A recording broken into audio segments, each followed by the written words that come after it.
ದರ್ಶನ್ ಅವರ ಕೇಸ್ನಲ್ಲಿ ಯಾವ ರೀತಿ ಬೆಳವಣಿಗೆ ಕಾಣ್ತಿದೆ ನೋಡೋಣ. ಅದಕ್ಕಿಂತ ಮುಂಚೆ ಸಬ್ಸ್ಕ್ರೈಬ್ ಆಗಿಲ್ಲ ಅಂದರೆ ಸಬ್ಸ್ಕ್ರೈಬ್ ಆಗಿ ಬೆಲ್ ಐಕಾನ್ ಕೂಡ ಕ್ಲಿಕ್ ಮಾಡಿ.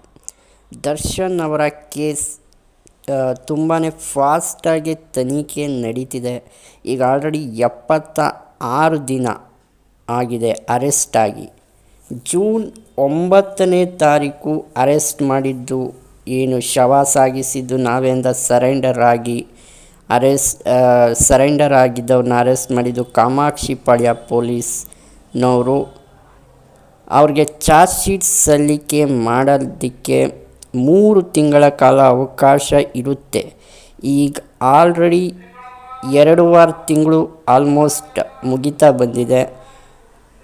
ಇನ್ನು ಸೆಪ್ಟೆಂಬರ್ 9ರ ಒಳಗಡೆ ಚಾರ್ಜ್ ಶೀಟ್ನ ಸಲ್ಲಿಕೆ ಮಾಡಬೇಕು. ಆದರೆ ಇದು